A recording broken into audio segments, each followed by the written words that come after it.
powerful tool that Rick Perry has refused to use. In fact, we hear the governor doesn't really have the power. It's the lieutenant governor. We hear that over and over. But I want to recap on this nullification. So you're saying as Texas governor, if the federal government comes in and tries to push Obamacare, you have in here your other things that you would nullify, cap and trade, these EPA regulations, which are killing jobs, these ridiculous education mandates. You talk about the global treaties, which are killing jobs, and on and on. So you're saying right here that if you're elected governor and they come in, you're going to nullify them. That's right. I will lead the legislature to do that, and also there's a related doctrine called interposition, which is a little different from nullification, but that means that a state official will not use his office to further this unconstitutional act, and in fact will affirmatively take steps to interpose or interfere with the enforcement of that unconstitutional act. Let me give you an example. Sheriff Richard Mack, when the Brady, he was from New Mexico, when the Brady bill outlawing certain weapons was enacted, he thought that was wrong, and it required sheriffs to act to implement it.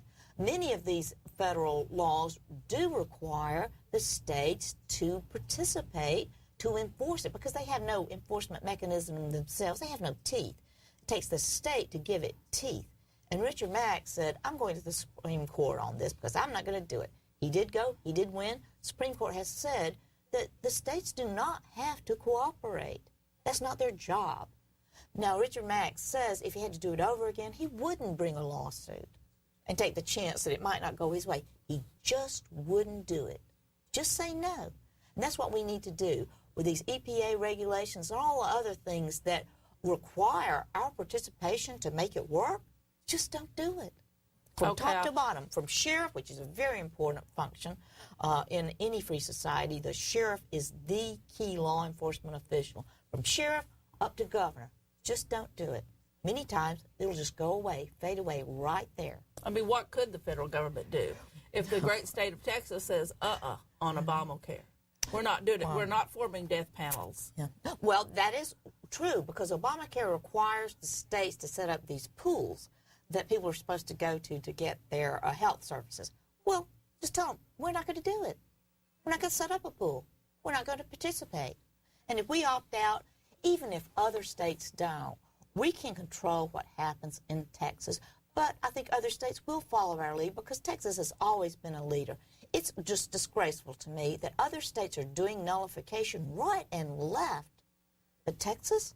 I can't say we're playing second fiddle. We're not even in the orchestra. Well, I agree. In fact, I checked last time the legislature. There's only a couple of people that I could tell who are even thinking that way as far as the bills that they were submitting, and one was Leo Berman. Exactly. And I forget who the some lady on one issue, but that's it.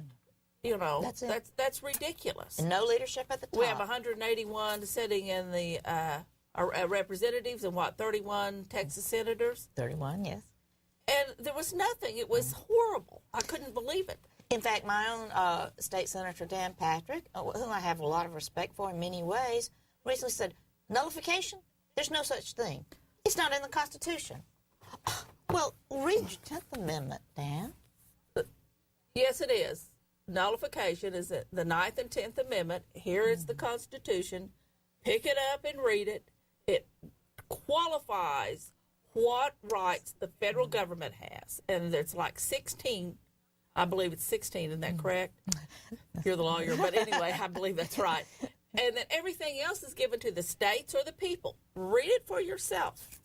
You maybe we'll send one of these to Senator Patrick. Because, highlighted and tabbed. And the rest of them. I respect Dan, too. I do, too. But I do have a problem with that comment because it just simply isn't right. He's just wrong.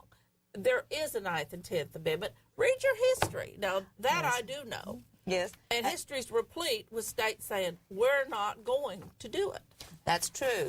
Recent and past. Past, the Fugitive Slave Act, it was used. Recent, the Real ID Act was used to just quash this thing. And we need to do it and not be so timid about, well, where is it going to go? We don't know where it's going to end. Well, and we also, the animals, putting the RFID chips in animals, there's some states that have said, no, we're not going to do it.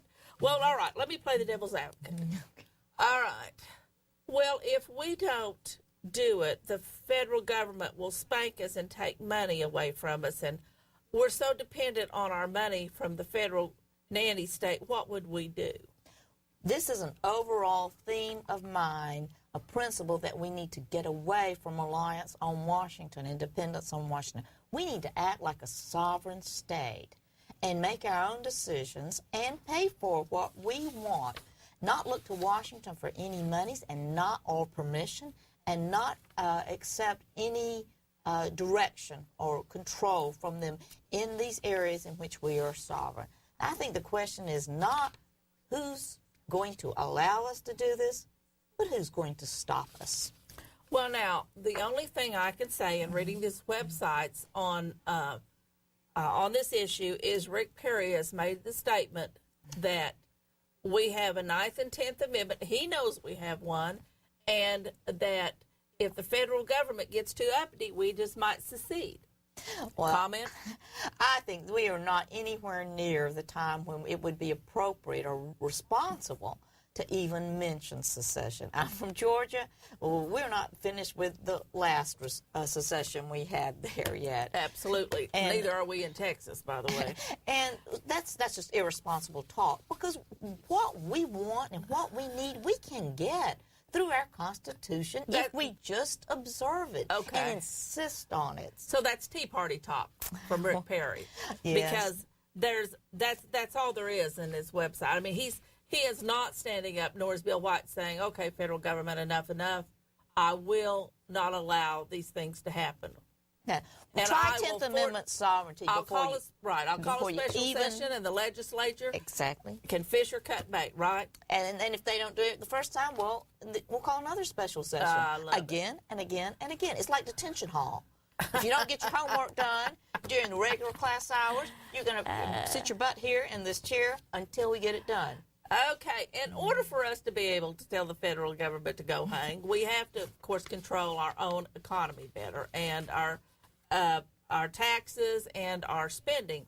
And those are your next 2 points on your program. So let's just get into that, the economy, our spending, our taxes. We need to stand strong and independent of Washington.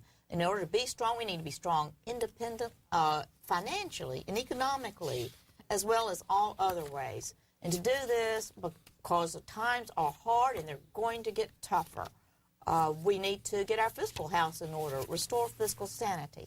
I call for a 50% slash cut in our budget, taxes and spending. Now, if that sounds scary, just remind people that, well, that would just put us back where we were roughly 10 years ago, which not coincidentally was when Rick Perry first took office.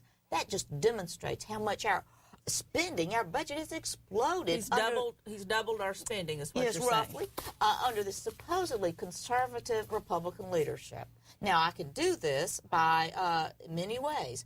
Number one, 25% of our budget, according to my State Senator Dan Patrick, who's on the Finance Committee, 25% of our $180 billion budget goes for taxpayer-funded services for non-citizens. We should cut that out.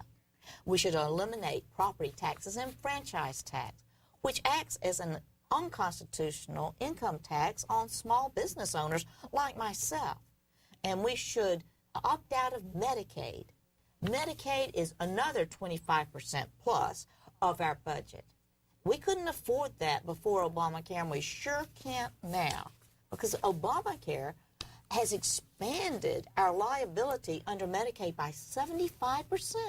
We can't afford this, so opting out is our only choice. Now, we can take those savings, huge Medicaid savings, and use it to construct the type of health care services that Texans want for Texas citizens. So it's not 100% savings, but it's close.